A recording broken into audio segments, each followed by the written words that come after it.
This book is called The Berenstain Bears and the Trouble with Grownups. And you might notice that my children have placed a few stickers on the pages. Grownups and cubs get quite a surprise when they see themselves through the other's eyes.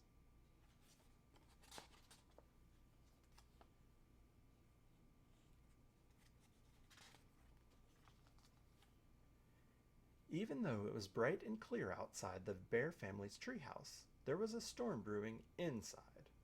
For while it would be wrong to say that cubs and grown-ups are natural enemies, it would be fair to say that cubs and grown-ups sometimes don't get along. "Where's the rest of my paper?" thundered an angry Papa Bear, storming into the living room. It didn't take him long to find Brother Bear in the sports section. "I just borrowed it," said Brother. Papa snatched it up and plumped down in his easy chair. Brother wandered into the kitchen, looking for sympathy from Mama Bear. "Gee," he said, "what's eating him?" "Your father looks forward to his evening paper," Mama said, "and he has a perfect right to be annoyed when half of it is missing. And furthermore, I'll thank you not to refer to your father as him." She stomped out of the kitchen. "Why not? He's a him, isn't he?" "Gosh," said Brother, "what's eating her?" What was eating Mama was Sister Bear.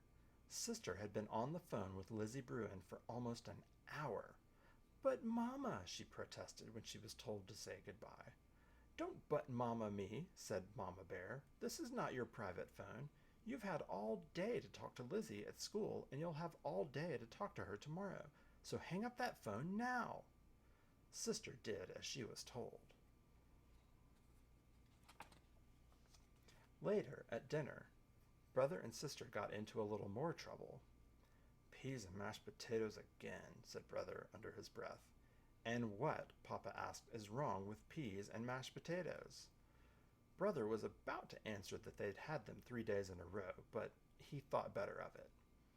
Instead, he began counting and spearing peas onto his fork. 1, 2, 3, 4. "What are you doing?" asked Sis. "Trying to see how many peas I can get onto my fork at one time," he answered. While Brother was counting peas, Sister was working on her mashed potatoes. She patted them into a little mountain, and then, using her spoon, she pressed a cup in the top. "Pour it right there," she said when Mama offered her gravy. "What in the world?" commented Mama. "Well, you see," said Sister, "it's a volcano, and the gravy is going to be the lava and flow down the sides." "That will be quite enough of volcanoes and counting peas," shouted Mama. "Food is to eat, not to play with." "Gee whiz," said Brother, "we're just trying to make it interesting." "Food isn't supposed to be interesting," roared Papa. "It's supposed to be food."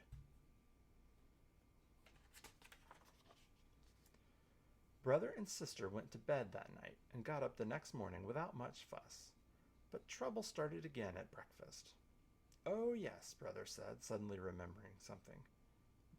"We'll be getting the late bus home this afternoon because—" "Late bus?" interrupted Mama. "I was planning on our visiting Gran after school." "But Mama," he protested, "we're staying late to plan for the Parents' Night talent show next Friday." "Parents' Night," she said. "First I heard of it." "And Friday is my chess night with Farmer Ben," complained Papa. "Here's a notice I brought home," said Sis, digging into her bag. "I forgot to give it to you." "Me too," muttered Brother. "Why, this notice is a week old," said Mama. "Forgot! Forgot!" roared Papa. "Why, you cubs would forget your heads if they weren't attached to your shoulders."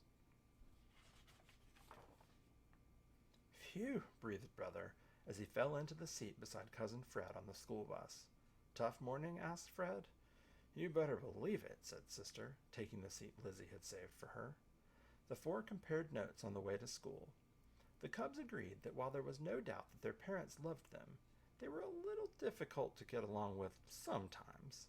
They nagged, they said no a lot, and they never wanted cubs to have any fun. "Hey," said Brother as they got off the bus, "what are we going to do for the Parents' Night talent show?" "Don't know," said Lizzie. "Let's think about it."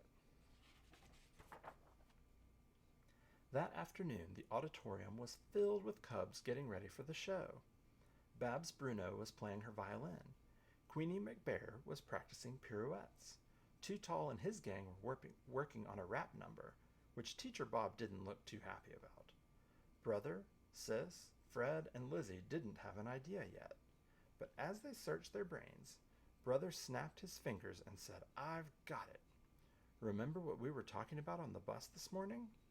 "Sure," said Fred. "We were saying how grown-ups can be a big pain." "Well," said Brother, "let's put on a play about that and call it The Trouble with Grown-ups," shouted all the others. "Sensational," said Sister, as they slapped hands, delighted with the idea of showing parents how hard it is being a cub.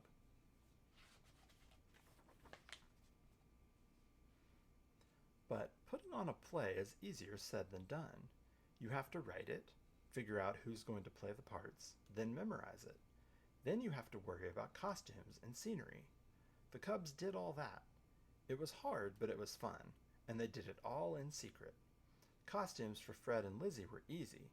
They were going to be brother and sister, so they just borrowed their extra clothes. Getting costumes for brother and sister wasn't so simple, because they would be playing their own Mama and Papa. They managed by letting Gran in on the secret.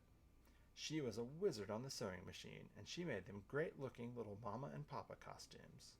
The four practiced their parts, and before they knew it, it was time for the big Parents' Night talent show. There was a lot of talent at the Bear Country School, and all the acts did pretty well. But it was Brother, Sister, Fred, and Lizzie's play that was the hit of the show. "I'm Papa Bear, and I'm going to relax in my easy chair after a hard day and read my paper." "Yipe! Somebody stole my sports page! Help! Murder! Police! Somebody stole my sports page!" "Here it is, Papa. I didn't steal it. I just borrowed it." "It's disgraceful, that's what it is. Cubs have it too easy today. They have everything handed to them. I used to walk 20 miles to school in blinding snowstorms. But Papa, don't but Papa me." Ring. "Hello? Hi, Lizzie. Sister Bear, get off that phone. I'm expecting a very important call." "Who from? Who from? Who from? How am I supposed to know who from?" "But Mama, don't but Mama me." The audience of parents laughed and laughed when they saw how they seemed to their cubs. Mama laughed until tears rolled down her cheeks. Papa laughed too, but not as much as Mama. They both thought the play, which was a big surprise to them, was very well done. They admitted that it helped them understand what it was like being a cub. The next morning, Mama and Papa had a bit of a surprise for their cubs. You might even say a shock. Mama, who was a sewing wizard herself, had made a grown-up size pink jumper. Wearing it, she looked like a huge Sister Bear. She even had a pink bow. Papa, wearing a red pajama top and blue bottoms, looked like a gigantic Brother Bear. The cubs were confused. "It's very simple," explained Mama. "You helped us understand what it's like being cubs. By pretending we're the cubs and you're the grown-ups, we're going to show you what it's like being parents."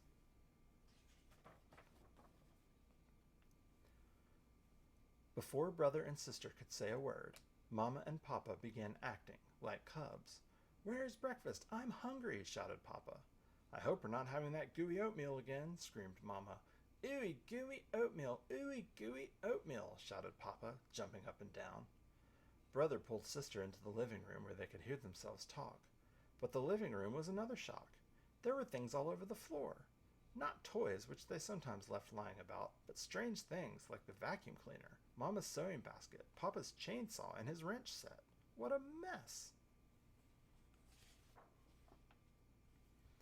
The cubs understood. Mama and Papa were showing them what it was like having to pick up after them. Mama and Papa ran through the mess and headed for the front door.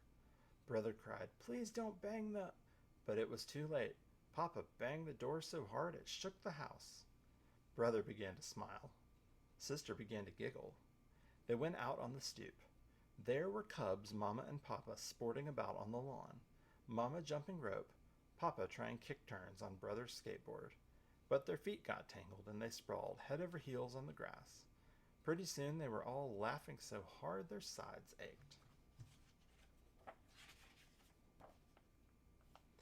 Later, when they were back to being themselves, Papa said, I have a better idea how cubs feel now. Mama agreed. Brother and sister admitted they had a better idea how parents feel too. Boy, said Brother, you two sure know how to act like cubs. After all, we were cubs once ourselves, said Mama. And here's a thought. You'll be grown-ups someday, and each probably have cubs of your own. Brother and sister thought about that for a moment. They looked at each other. Then they looked off into the distance and thought about it. It was something to think about.